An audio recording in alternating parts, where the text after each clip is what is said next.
On the Shortness of Life by Lucius Annaeanus Seneca, translated by Gareth D. Williams. Most of mankind, Paulinus, complains about nature's meanness, because our allotted span of time is so short, and because this stretch of time that is given to us runs its course so quickly, so rapidly, so much so that, with very few exceptions, life leaves the rest of us in the lurch just when we're getting ready to live. And it's not just the masses and the unthinking crowd that complain at what they perceive as this universal evil. The same feeling draws complaints even from men of distinction. Hence that famous dictum of the greatest of physicians, life is short, art long. Hence also Aristotle's grievance, most unbecoming a philosopher, when he called nature to account for bestowing so much time on animals that they can live for 5 or 10 human lifespans, while so much shorter a time is set for humans, even though they are born to do many great things. It's not that we have a short time to live, but that we waste much of it. Life is long enough, and it's been given to us in generous measure for accomplishing the greatest things, if the whole of it is well invested. But when life is squandered through soft and careless living, and when it's spent on no worthwhile pursuit, death finally presses, and we realize the life which we didn't notice passing has passed away. So it is, the life we are given isn't short, but we make it so. We're not ill provided, but we are wasteful of life. Just as impressive and princely wealth is squandered in an instant when it passes into the hands of a poor manager, but wealth, however modest, grows through careful deployment if it is entrusted to a responsible guardian. Just so our lifetime offers ample scope to the person who maps it out well. Chapter 2. Why do we complain about nature? It has acted generously. Life, if you know how to use it, is long. But one person's held in the grip of voracious avarice, another by the kind of diligence that busies itself with pointless enterprises. This one's sodden with wine, another slack with idleness. This one's tired out by his political ambition, which always hangs on the judgment of others, while another's passionate desire for trading drives him headlong over every land and every sea in hope for profit. A passion for soldiering torments some men, who are always either bent on inflicting dangers on others or worried about danger to themselves.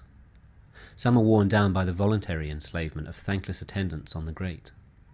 Many are kept busy either striving for other people's wealth or complaining about their own. Many who have no consistent goal in life are thrown from one new design to another by a fickleness that is shifting, never settled, and ever dissatisfied with itself. Some have no goal at all towards which to steer their course, but death takes them by surprise as they gape and yawn. I cannot therefore doubt the truth of that seemingly oracular utterance of the greatest of poets. Scant is the part of life in which we live. All the rest of existence is not living, but merely time. Vices assail and surround us on all sides, and they don't allow us to rise again and lift our eyes to the clear discernment of truth, but they press down on them, keeping them lowered and fixed on mere desire. It's never possible for their victims to return to their true selves. If by chance they ever find some respite, they still roll restlessly, just like the deep sea, which still swells even after the wind has settled. They never find full relaxation from their desires. You think I'm talking only of those whose faults are admitted? Look at those whose prosperity draws crowds. They are choked by their own goods. How many have found wealth a burden? How many are drained of their blood by their eloquence and their daily preoccupations with showing off their abilities? How many are sickly pale from their incessant pleasures? How many are left with no freedom from their multitude of besieging clients? In short, look over all of them from lowest to highest. This person summons counsel to plead his case, another answers the call. This one stands trial, another acts for the defence, another presides as judge. No one acts as his own champion, but each is wasted for another's sake. Ask about those influential citizens whose names are studiously memorized, and you'll see that the following distinctions tell them apart. The first cultivates a second, the second a third. No one is his own man. Again, certain people give vent to the most irrational outbursts of anger. They complain about the haughtiness of their superiors, because the latter were too busy to receive them when they wanted an audience. Dare anyone complain about another's arrogance when he himself never has time to spare for himself? Yet the great man has occasionally, albeit with a disdainful expression, condescended to look on you, whoever you are. He has deigned to listen to your words, he has allowed you to walk at his side. But you never thought fit to look on yourself or to listen to yourself, and so you've no reason to expect a return from anyone for those attentions of yours, since you offered them not because you wanted another's company, but because you were incapable of communing with yourself. Chapter 3. Though all the brilliant minds that have shone over the ages agree on this one point, they could never adequately express their astonishment at this dark fog in the human mind. No one lets anyone seize his estates, and if a trivial dispute arises about boundary lines, there's a rush to stones and arms. But people let others trespass on their existence, or rather, they go so far as to invite in those who will take possession of their lives. You'll find no one willing to distribute his money, but how many people each of us shares out his life? Men are thrifty in guarding their private property, but as soon as it comes to wasting time, they are most extravagant with the one commodity for which it is respectable to be greedy. And so I'd like to collar one of the older crowd. I see that you've reached the limit of human life. You're pressing hard on your 100th year or more. Come now, submit your life to an audit. Calculate how much of your time has been taken up by a moneylender, how much by a mistress, how much by a patron, how much by a client, how much in arguing with your wife, in punishing your slaves, in running about the city on social duties. Add to your calculations the illness that you've inflicted on ourselves, and also the time that has lain idle. You'll see that you've fewer years than you count. Look back and recall when you were ever sure of your purpose, how few days turned out as you'd intended, when you were ever at your own disposal, when your face showed its own expression, when your mind was free from disturbance. What accomplishment you can claim in such a long life. How many have plundered your existence without your being aware of what you were losing? How much time has been lost to groundless anguish, foolish pleasure, greedy desire, the charms of society? How little is left to you from your own store of time? You'll come to realize that you're dying before your time. What, then, is the reason for this? You'll sort of live as if you're going to live forever. Your own human frailty never enters your head. You don't keep an eye on how much time has passed already. You waste time as if it comes from a source full to overflowing, when all the while that very day which is given over to someone or something may be your last. You're like ordinary mortals in fearing everything. You're like immortals in coveting everything. You'll hear many say, after my 50th year, I'll retire to a life of leisure. My 60th year will bring me release from all my duties. And what guarantee, may I ask, do you have that your life will last longer? Who will allow those arrangements of yours to proceed according to plan? Are you not ashamed to keep for yourself only the remnants of your existence, and to allocate to philosophical thought only that portion of time which can't be applied to any business? How late is it to begin living just when life must come to an end? What foolish obliviousness to our mortality to put off wise plans to our 50th and 60th year, and to want to begin life from a point that few have reached. Chapter 4. You'll find that the most powerful men of high position drop words in which they pray for leisure, praise it, and prefer it to all their blessings. They sometimes long to step down from that pinnacle of theirs, if they can safely do so. For even without any external disturbance or shock, fortune crashes down on itself under its own weight. The divine Augustus, to whom the gods gave more than to any man, never ceased to pray for rest for himself and to seek release from the affairs of state. Every conversation of his kept coming back to this theme, that he was hoping for leisure. He would relieve his toils with this sweet, even if illusory, consolation, the thought that one day he would live for himself. In a letter he sent to the Senate, when he had given an assurance that his retirement would not be wanting in dignity and not be inconsistent with his former prestige, I found the following words. But such things are more impressive in their fulfilment than in their promise. Yet my deep desire for that time, which I have long prayed for, has led me to anticipate something of its delight by the pleasure of words, since the joy of that reality is still slow in coming. Leisure seemed such a desirable thing, that because he couldn't enjoy it in reality, he enjoyed the thought of it in advance. He who saw that the world depended on him and him alone, who determined the fortunes of individuals and nations, he was happiest in looking forward to that day on which he would lay aside his greatness. He knew by experience how much sweat was wrung from him by those blessings that gleamed the world over. He knew the scale of the hidden anxieties they veiled. Forced to contend in arms with his fellow citizens, then with his colleagues, and finally with his relatives, he shed blood by land and sea. Driven by war through Macedonia, Sicily, Egypt, Syria, and Asia, and almost every known land, he turned his armies to foreign wars when they were weary of slaughtering Romans. While he was pacifying the Alps and subjugating enemies embedded in the heart of the peaceful empire, and while he was extending its boundaries beyond the Rhine and Euphrates and Danube, in the city of Rome itself, Murena, Capio, Lepidus, Ignatius, and others were whetting their swords against him. He had not yet escaped their intrigues, when his daughter and so many noble paramours, bound by adultery, as if by an oath of allegiance, kept causing him alarm in his now failing years, as did Polus, and a woman once again posing a threat with her Antony. He had cut away these sores, limbs and all, but others kept growing up in their place. As if overburdened with blood, the body politic was always hemorrhaging somewhere. That is why Augustus prayed for leisure, and why he found relief from his labours in hoping for it and thinking of it. This was the prayer of a man who could grant the prayers of other men. Chapter 5. Marcus Crassus was storm-tossed among the likes of Catiline and Claudius, of Pompey and Crassus, declared enemies on the one side, doubtful friends on the other. He was buffeted along with his ship of state, which he tried to keep steady as it was going down, but he was finally swept away. He was neither at ease in prosperity, nor capable of withstanding adversity. How many times does he curse that very consulship of his, which he had extolled, not without reason, but without ceasing? How pitiful are the words that he wrings from himself in a letter written to Atticus, when the elder Pompey had been defeated and his son was still trying to revive his shattered forces in Spain. "You ask," he says, "what am I doing here? I am lingering in my Tusculan estate, half free." After that he goes on to other statements in which he bemoans his former life, complains about the present, and despairs of the future. Half free, Cicero said of himself.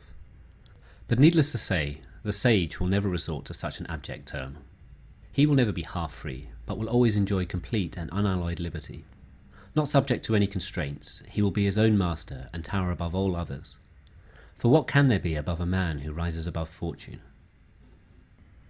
Chapter 6. Livius Drusus was a vigorously energetic man who, thronged about by a huge crowd from the whole of Italy, had agitated for radical legislation and provoked the kind of troubles the Gracchi had.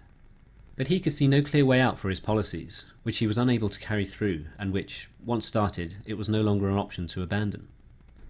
He is said to have cursed the life of constant activity that he had led from its very beginnings, saying that he was the only person who had never had a holiday, even as a boy. While he was still a ward and had yet to assume the adult toga, he ventured to plead before juries on behalf of defendants and to exert his special influence in the courts, to such effect, in fact, that it's generally accepted that he captured several verdicts against the odds. Where would such precocious ambition not find an outlet? You might have known that such premature presumptuousness would lead to a disaster both for him and for the state. And so it was too late when he began complaining that he had never had a holiday, since he had been a troublemaker and a burden to the forum from his boyhood. It is unclear whether he died by his own hand. He fell suddenly from a wound to the groin. Some doubted whether his death was self-inflicted, no one that it was timely. It would be superfluous to mention more figures, who, although they seemed to others the happiest of mortals, themselves gave true testimony against themselves when they expressed the intense hatred for every act of their lives. Yet by these complaints they changed neither themselves nor anyone else, for after the outburst their feelings reverted to their normal state. In reality, your life, even if you live 1,000 years and more, will be compressed into the merest span of time. Those vices of yours will swallow up any number of lifetimes. To be sure, this span of time, which good management prolongs, even though it naturally hurries on, must in your case escape you quickly, for you fail to seize it and hold it back, and you do nothing to delay the speediest of all things, but you allow it to pass as if it was something overabundant that we can get back again.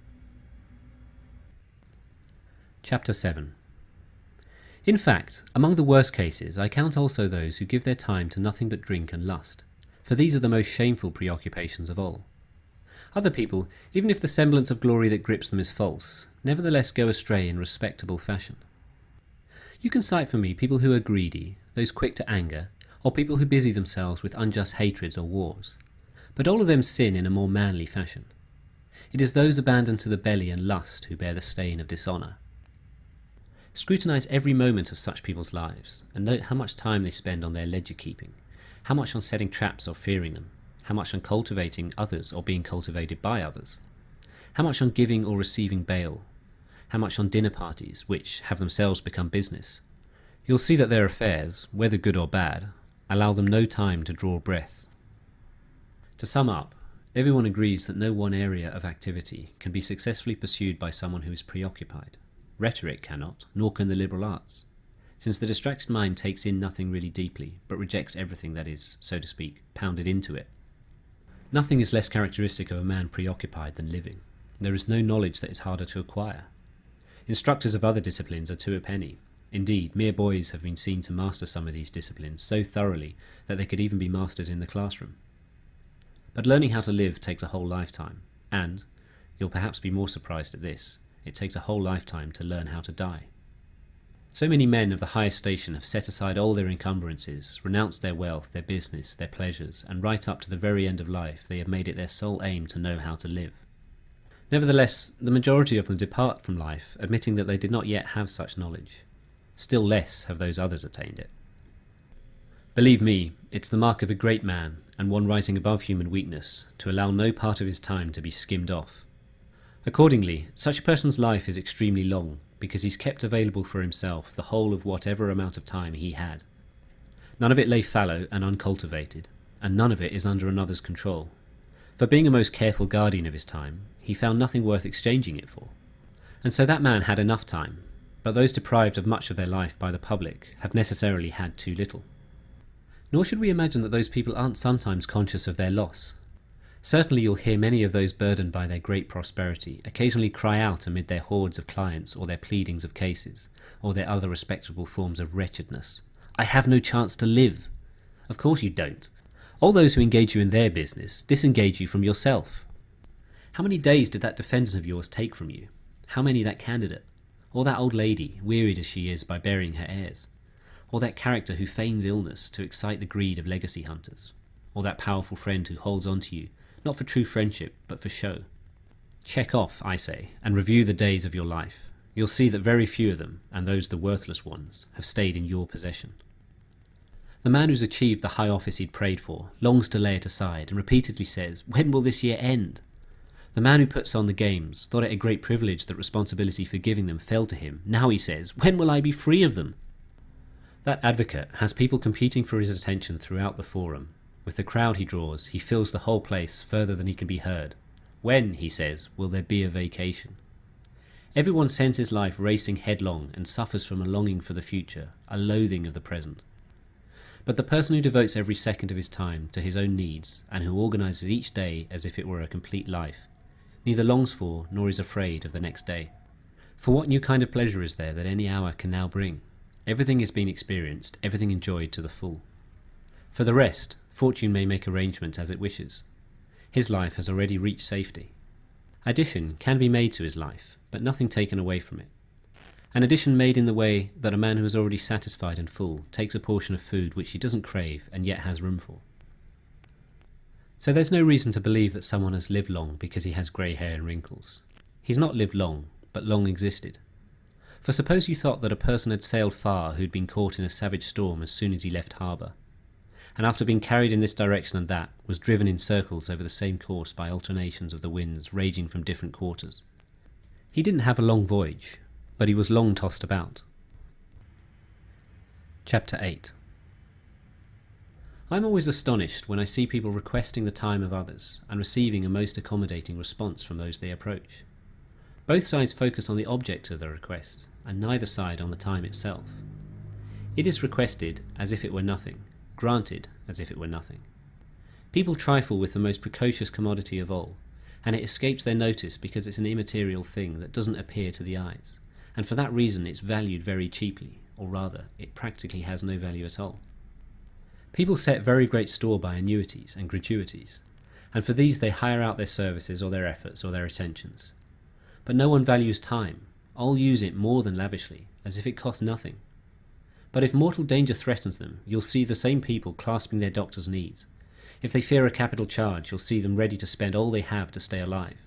So great is the conflict in their feelings. But if each of us could see the number of years before us, as precisely as the years that have passed, how alarmed would be those who saw only a few years left, and how carefully would they use them? And yet it's easy to manage an amount, however small, which is clearly defined.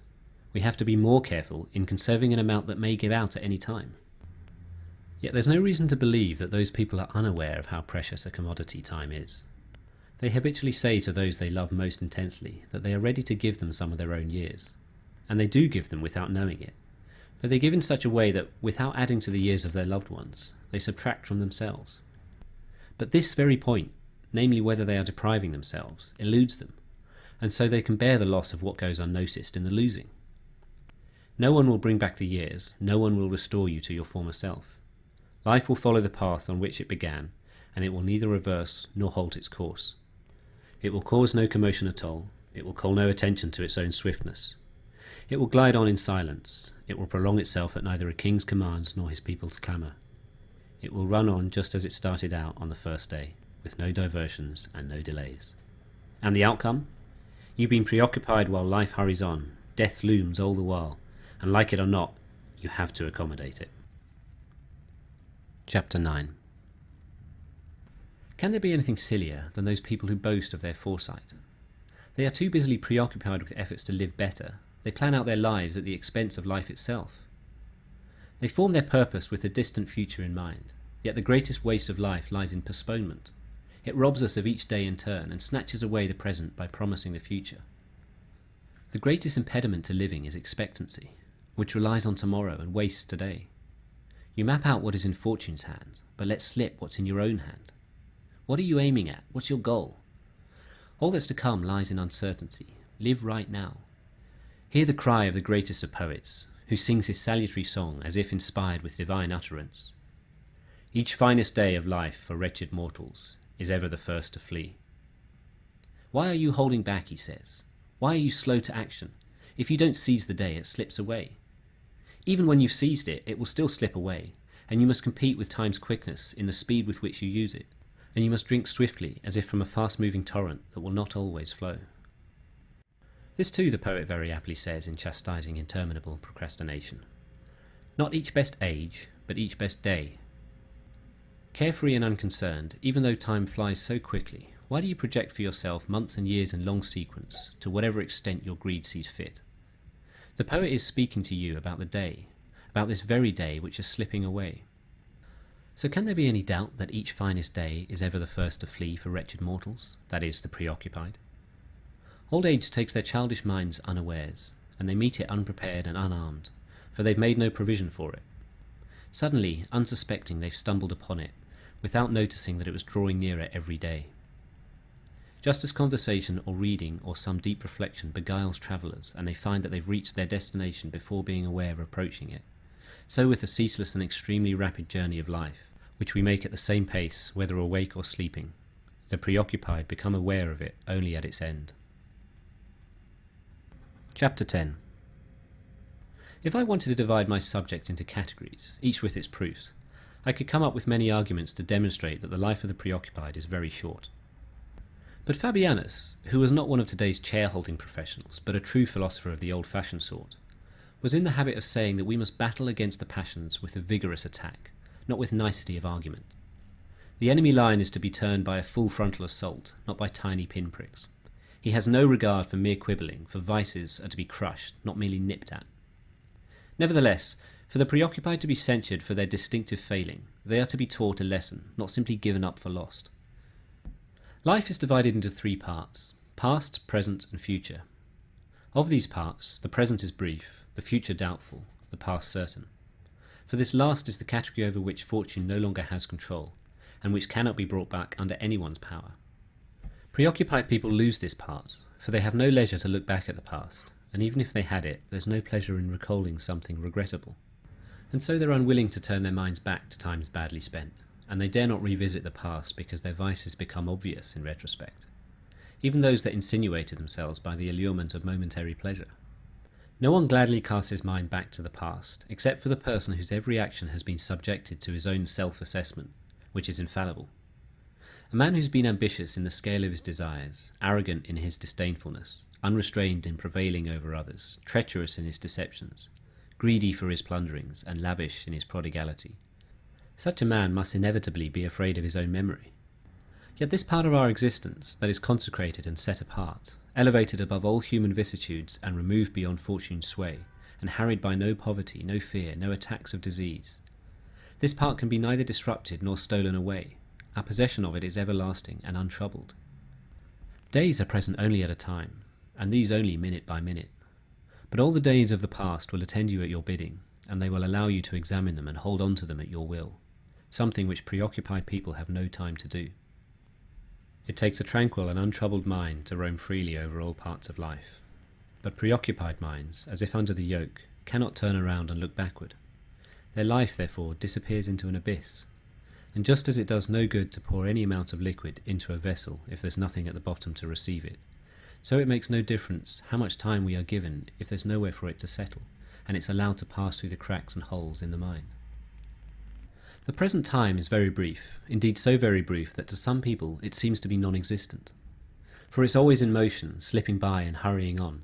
It ceases to be before it arrives, and it no more suffers delay than do the firmament or the heavenly bodies, whose ever tireless movement never lets them remain in the same position.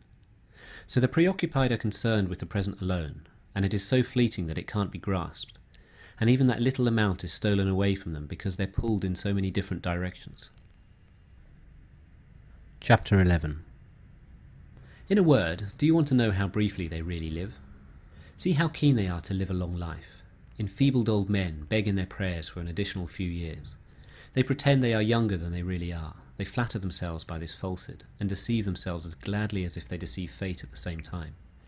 But when some real illness has at last reminded them that they are mortal, how terrified they are when they die, as if they're not leaving life but being dragged from it. They cry out repeatedly that they've been fools because they've not really lived, and that they'll live in leisure if only they can escape their illness. Then they reflect on how uselessly they've made provision for things they wouldn't live to enjoy, and how fruitless was all their toil. But why should life not be ample for those who spend it far removed from all business? None of it is made over to another, none scattered in this direction or that, none of it is entrusted to fortune, none wasted through neglect. None is lost through being given away freely, none is superfluous. The whole of life yields a return, so to speak. And so, however short, it is amply sufficient, and for that reason, whenever his last day comes, the sage will not hesitate to go to his death with a sure step. Chapter 12. You perhaps want to know whom I'd term the preoccupied. Don't imagine I mean only those lawyers who are driven out of the law court only when the watchdogs are finally let in for the night, or those patrons you see crushed either with impressive display in their own crowd of admirers, or more contemptuously in someone else's crowd, or those clients whose duties summon them from their own houses in order to dash them against the doors of others, or those the praetor's spear keeps busy for disreputable gain which is some day bound to fester. Even the leisure of some people is preoccupied. In their country retreat or on their couch, in the midst of their solitude, and even when they've withdrawn from everyone, they are troubling company for themselves. Their existence is to be termed not leisurely, but one of idle preoccupation. Do you call a man at leisure who arranges with meticulous attention to detail his Corinthian bronzes, which are made so expensive by their collecting mania of a few, and who spends most of the day on rusty strips of copper? Or a man who sits at a wrestling ring, for shame on us, we suffer from vices that are not even Roman, enthusiastically watching boys brawling, who separates the troops of his own well-oiled wrestlers into pairs of the same age and skin colour, who maintains a stable of the freshest athletes? Tell me, do you call those people leisured who spend many hours at the barber's while any overnight growth is trimmed away? Solemn consultation is taken over each separate hair, and dishevelled locks are rearranged, or thinning hair is combed forward from both sides to cover the forehead. How angry they get if the barber has been a little too careless, as if he were cutting a real man's hair. How they flare up if anything is wrongly cut off their precious mane, if a hair lies out of place, or if everything doesn't fall back into its proper ringlets. Which of those people wouldn't rather have their country thrown into disarray than their hair? Who isn't more concerned about keeping his head neat rather than safe? Who wouldn't rather be well groomed than well respected? You call leisured these people who are kept busy between the comb and the mirror? What about those who are absorbed in composing, listening to, and learning songs?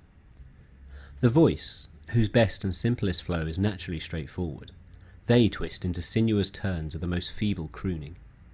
Their fingers are always snapping in time to some song they carry in their head, and when they've been asked to attend to serious, and often even sorrowful matters, you can overhear them quietly humming a tune. Theirs isn't leisure, but idle occupation.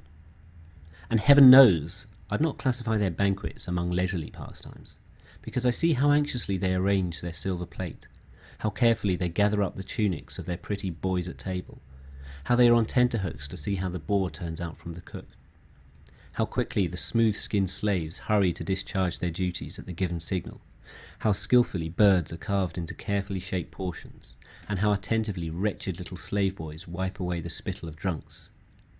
By these means they seek a reputation for refinement and sumptuous living, and their evils follow them into every corner of their lives to such an extent that they cannot eat or drink without ostentation. Nor would I count among the leisured those that have themselves carried around in a sedan chair and litter, and who arrive precisely on time for their rides, as if they were forbidden to skip them, and who have to be reminded of their scheduled time for bathing, for swimming, or for dining. They are so enervated by the excessive sloth of a pampered mind that they can't tell by themselves if they are hungry. I hear one of these pampered creatures, if pampered is the right word for unlearning life and normal human practice, was manually lifted out of a bath and set down on his sedan chair and asked, "Am I now seated?" Do you think that someone like this, who doesn't know if he is sitting, knows whether he's alive, whether he can see, whether he's at leisure? It's hard for me to say whether I pity him more if he really didn't know as much, or if he pretended not to know. They are oblivious to many things, but they also affect forgetfulness of much. They find certain vices pleasing as evidence of their prosperity. To know what you're doing seems to be the mark of a man who's lowly and contemptible. What folly to think that mime actors feign many details in order to attack luxury. Truth be told, they pass over more than they fabricate. And such a wealth of unbelievable vices has arisen in an age that has applied its fertile talents in this one direction, that by now we can charge the mime actors with ignoring them. To imagine that there's anyone so ruined by pampering that he takes another's word as to whether he's seated. So here is not a person of leisure. You should apply a different term to him. He is sick, or rather as good as dead. The truly leisured person is one who is also conscious of his own leisure. But a person who needs a guide to make him aware of his own bodily positions is only half alive. How can he be in control of any of his time? Chapter 13. It would be a long business to run through the individual cases of people who've spent their whole lives playing checkers or playing bowl or baking their bodies in the sun. People whose pleasures put them to considerable work are not at leisure. For instance, nobody will doubt that those who devote their time to useless literary questions, Rome too now has a significant number of such people, are busily engaged in doing nothing. It was once the well-known failing of the Greeks to ask how many rowers Ulysses had, whether the Iliad or the Odyssey was written first, and also whether they belonged to the same author, and other questions of the same stamp, which, if you keep them to yourself, do nothing to improve your private knowledge, and if you divulge them, you're made to appear not more learned, but more annoying. And now this vacuous enthusiasm for acquiring useless knowledge has infected the Romans as well. Only a few days ago I heard someone mentioning which Roman general had been first to do what. Duilius was the first to win a battle at sea, Curius Dentatus the first to parade elephants in a triumph. So far, even if such items as these are hardly steer us towards glory, they still involve models of service to the state. Such knowledge isn't going to profit us, but it's nevertheless of the sort to hold our interest because its subject matter, though empty, is appealing. We may also excuse investigators who ask who first persuaded the Romans to deploy a naval force. It was Claudius, who was called Cordex for this reason, because the ancients termed the composite structure of several planks a cordex. Hence the public records are called codices, and the barges which carry provisions up the Tiber are still called codicarii in accordance with ancient practice. Doubtless also this may have some relevance. The fact that Valerius Corvinus was the first to conquer Messana, and was the first of the family of Valerii to be called Messana after appropriating the name of the captured city. Common usage gradually changed the lettering, so he became Messala. But will you also allow interest in the fact that L. Sulla was the first to display lions off the leash in the circus? There was a general rule they were shown in chains, and that javelin throwers were supplied by King Bocchus to dispatch them. Alright, let's allow that as well. But is any useful purpose really served by knowing that Pompey was the first to put on a fight in the circus involving 18 elephants, with non-criminals arrayed against them in mock battle? A leader of the state and a man of outstanding kindliness, as his reputation has it. Among leaders of old, he thought it a memorable form of spectacle to destroy human beings in an unheard-of fashion. A fight to the death? That's not enough. Torn to pieces? Not enough. Let them be utterly crushed by animals of massive bulk. It would certainly be preferable for such stuff to be forgotten, for fear that some future strongman might learn of it and be envious of an utterly inhuman episode. What darkness great prosperity casts in our minds. He thought he was above the laws of nature when he was throwing so many hordes of human wretches to beasts born under a different sky, when he was arranging war between such disparate creatures, when he was shedding so much blood before the eyes of the Roman people he had later forced to shed still more blood themselves. But this same man was later taken in by Alexandrian treachery, and offered himself to be run through by the meanest of his chattels. Then at last he recognized the empty boast that was his own surname. But to return to the point from which I digressed, and to demonstrate the futility of the pains that some people take in these same matters, the same source reported that Metellus, in his triumph after conquering the Carthaginians in Sicily, was alone of all Romans in having 120 captured elephants led in procession before his chariot, and that Sulla was the last Roman to extend the Pomerium, which it was the custom of old to extend after the acquisition of Italian, but never provincial, territory. Is there any more benefit in knowing this than to know that the Avernite hill is outside the Pomerium, according to him, for one of two reasons, either because it was the rallying point for the plebeians in secession from Rome, or because the birds had not been propitious when Remus took the auspices there, and to know countless other items beside that are either crammed with lies or improbable? For even if you grant that people say all these things in good faith, and even if they guarantee the truthfulness of their writing, whose mistakes will such items of information make fewer? Whose passions will they hold in check?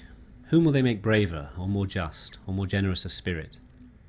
My friend Fabianus used to say that he sometimes wondered whether it was better to apply oneself to no researches at all than to be embroiled in these. Chapter 14. Of all people, they alone who give their time to philosophy are at leisure. They alone really live. For it's not just their own lifetime that they watch over carefully, but they annex every age to their own. All the years that have gone before are added to their own. Unless we prove most ungrateful, those most distinguished founders of hallowed thoughts came into being before us, and they have prepared for us a way of living. We are led by the work of others into the presence of the most beautiful treasures, which have been pulled from darkness and brought to light. From no age are we debarred. We have access to all, and if we want to transcend the narrow limitations of human weakness by our expansiveness of mind, there is great span of time for us to range over. We can debate with Socrates, entertain doubt with Carneades, be at peace with Epicurus, overcome human nature with the Stoics, and go beyond it with the Cynics. Since nature allows us shared possession of any age, why not turn from this short and fleeting passage of time, and give ourselves over completely to the past, which is measureless and eternal and shared with our betters? As for those who run about performing their social duties, agitating themselves and others, when they've duly acted like madmen, when they've crossed every threshold on their daily rounds and passed no open door, when they've delivered their money-grubbing greeting to houses very distant from one another, how few patrons will they be able to catch sight of in a city so vast and so fragmented by varied passions? How many patrons will there be whose sleep or self-indulgence or churlishness denies their callers access? How many who, after they've tortured them with the long wait, pretend to be in a hurry as they pass them by? How many will avoid going out through a reception hall packed with clients and make their escape through a door that's hidden from view, as if it were not even crueler to deceive them than to refuse them admittance? How many, half asleep and weighed down by the effects of yesterday's drinking, will yawn with utter disdain and address those wretched clients who cut short their own sleep in order to wait on another's, by the right name only after it's been whispered to them 1,000 times over by lips that hardly move? Do we suppose these clients spend time on morally commendable duties?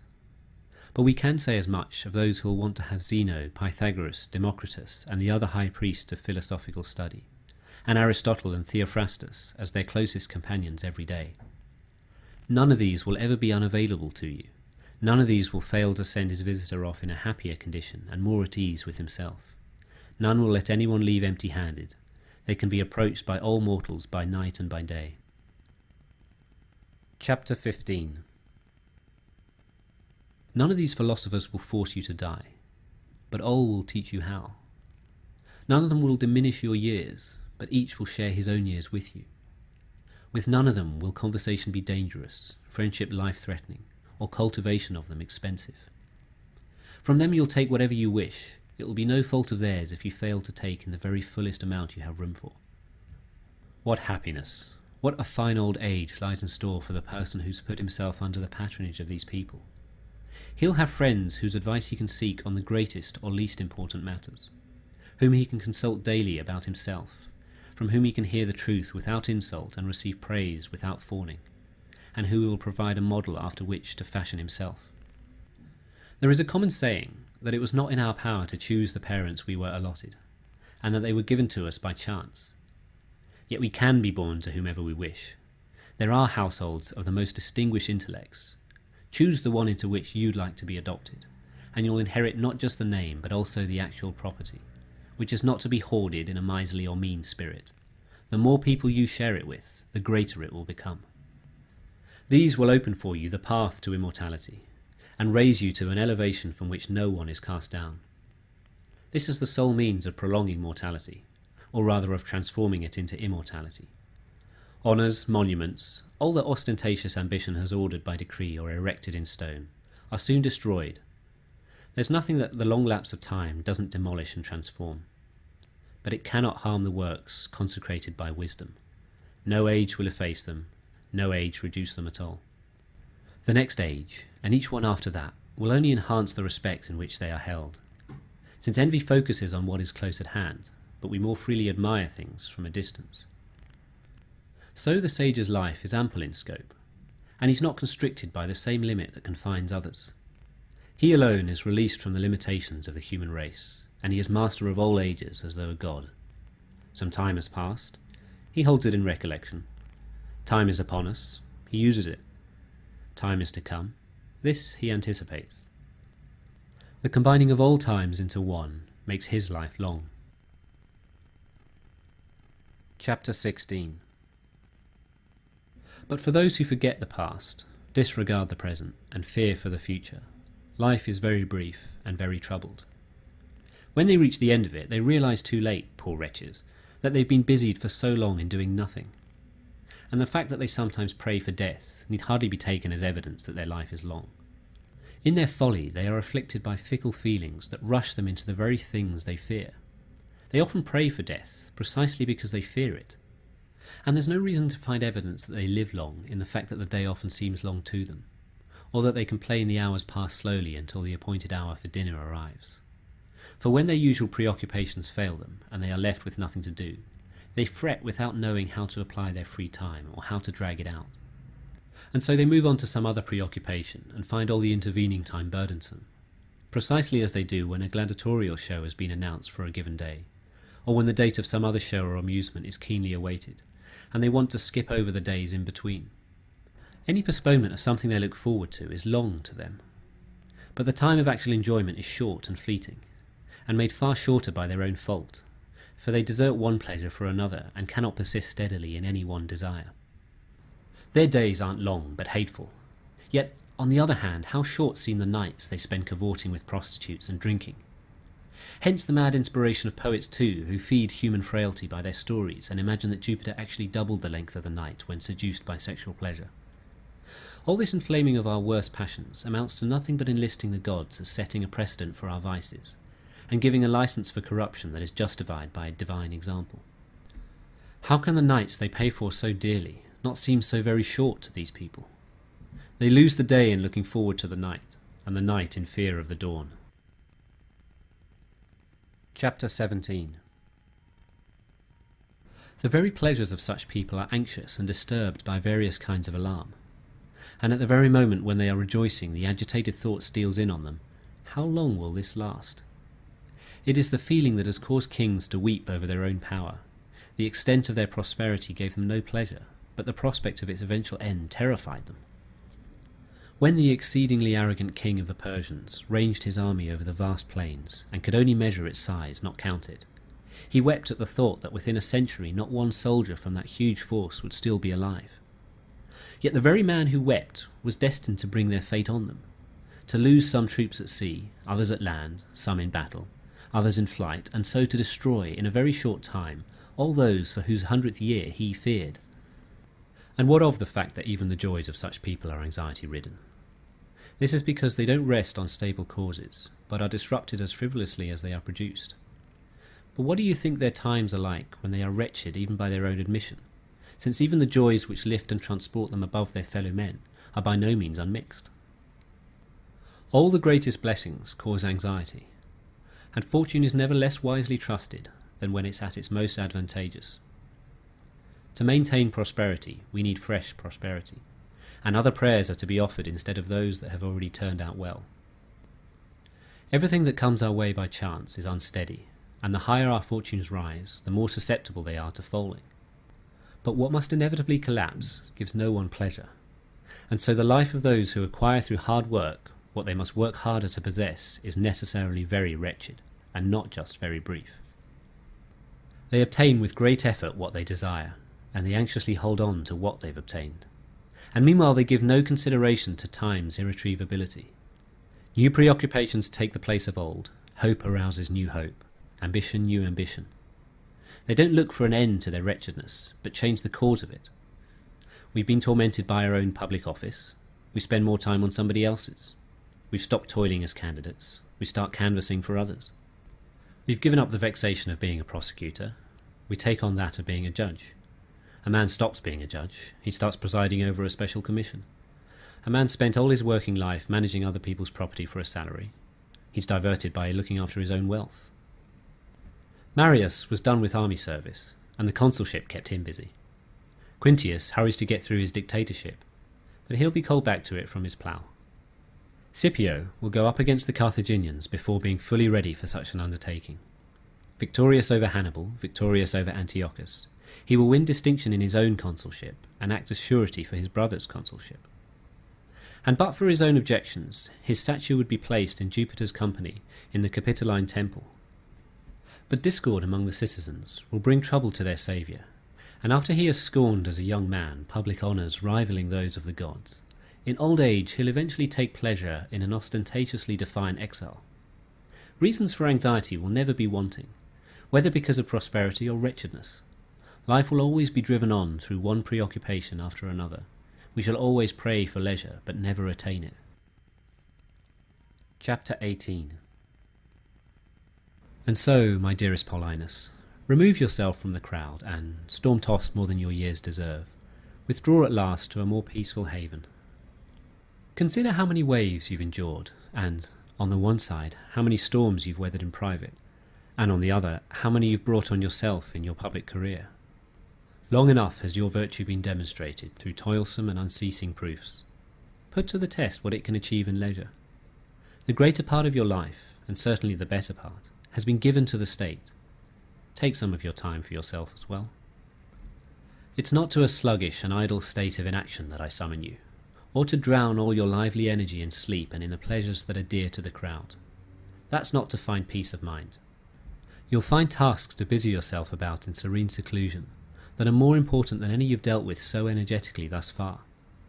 You manage the revenues of the world, it is true, as scrupulously as you would a stranger's, as diligently as you would your own, as conscientiously as you would the state's. You win affection in a post in which it is hard to avoid being hated. Yet it is nevertheless better, believe me, to know the balance sheet of one's own life than that of the public grain supply.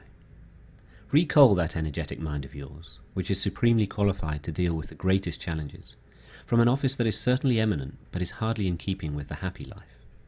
And consider that you didn't make it your aim, with all of your training in the liberal arts from the earliest age, for many thousands of grain measures to be safely entrusted to you. You'd shown promise of something greater and higher. There'll be no shortage of men, of both scrupulous good character and diligent service. But slow-moving pack animals are far better suited to carrying heavy loads than thoroughbred horses. Whoever hampered the fleetness of these well-bred creatures with a weighty burden? Consider, moreover, how stressful it is to subject yourself to such a heavy responsibility. You have to deal with the human stomach, and a hungry people neither submits to reason nor is soothed by fair treatment or influenced by any entreaty. Only recently, within those few days after Gaius Caesar died, he was still pained to the utmost, if the dead have any consciousness, because he saw that the Roman people survived him and still had enough rations for 7, or at all events 8 days. Because he made his bridges of boats and played with the empire's resources, we faced the worst kind of disaster even for a people under siege, a shortness of food. His imitation of a crazed foreign king of ill-fated arrogance almost came at the cost of mass destruction by starvation and the general catastrophe that follows famine. What was the frame of mind of the officials in charge of the grain supply when they were destined to face stones, weapons, fires, and Gaius? With the greatest concealment, they covered over such a great sickness lurking amid the state's innermost organs, and with good reason, to be sure, for certain complaints are to be treated without the patient's being aware of them. Knowing about their disease has caused many to die. Chapter 19. Retire to those pursuits that are calmer, safer, and more important. Do you think it amounts to the same thing whether you are in charge of seeing that imported grain is transferred to the granaries, undamaged by either the dishonesty or the carelessness of the transporters, that it doesn't absorb moisture and then get spoiled through heat, and that it corresponds to the declared weight and measure? Or whether you occupy yourself with these hallowed and lofty studies so as to learn the substance of God, His will, His general character, and His shape? What outcome awaits your soul, where nature lays us to rest upon release from our bodies? What it is that bears the weight of all the heaviest matter of this world in the centre, suspends the light components above, carries fire to the highest parts, and rouses the stars to their given changes of movement, and to learn other such matters in turn that are full of great wonders? You really ought to leave ground level and turn your mind's eye to these studies. Now, while enthusiasm is still fresh, those with an active interest should progress to better things. In this mode of life, much that is worth studying awaits you: the love and practice of the virtues, forgetfulness of the passions, knowledge of how to live and to die, and deep repose. The plight of all preoccupied people is wretched, but most wretched is the plight of those who labour under preoccupations that are not even their own, whose sleep schedule is regulated by somebody else's, who walk at somebody else's pace, and who are under instructions in that freest of all activities, loving and hating. If these people want to know how short their life is, let them reflect on how small a part of it is their very own. Chapter 20. So, when you see a man repeatedly taking up the robe of office, or a name well known in public, don't envy him. Those trappings are bought at the cost of life. For 1 year to be dated by their name, they'll waste all their own years. Life deserts some of them amid their first struggles, before the arduous climb up to the peak of their ambition. Some, after they've clambered up through 1,000 indignities to arrive at their crowning dignity, are assailed by the wretched thought that all of their toil has been for an inscription on an epitaph. Some map out new aspirations for their extreme old age, as if in their youth, and they succumb to weakness amid their great and immoderate endeavours. It's a shameful end when an old man acting in court for litigants who are perfectly unknown to him breathes his last even at the moment when he's winning the applause of impressionable bystanders. It's a disgraceful end when the man who's sooner worn out by living than by working drops dead in the middle of his duties. And a disgraceful end when a man dies in the act of going over his accounts and draws a smile from the heir who's long been kept waiting. I can't pass over one example that occurs to me. Gaius Tyrannius was an old man of proven diligence who was past 90 when, on the emperor's initiative, he was granted retirement from his administrative post by Gaius Caesar. He gave instructions for himself to be laid out on his bed and to be mourned by his assembled household as if he were dead. The house lamented its elderly master's unemployment and didn't cease their mourning until his job was restored to him. Is it really such a pleasure to die preoccupied? Yet many have that same attitude, and their desire for work lasts longer than their capacity for it. They struggle against their bodily infirmity, and old age itself they adjudge a hardship for no other reason than because it removes them from office. The law doesn't draft a soldier after 50. It doesn't require a senator's attendance after 60. It's harder for people to obtain retirement from themselves than from the law. All the time while they plunder, and are plundered, and break in on each other's rest and make each other miserable, life is without profit, without pleasure, without any progress of mind. No one holds death in view, no one refrains from distant hopes. Indeed, some people even make arrangements for things beyond life.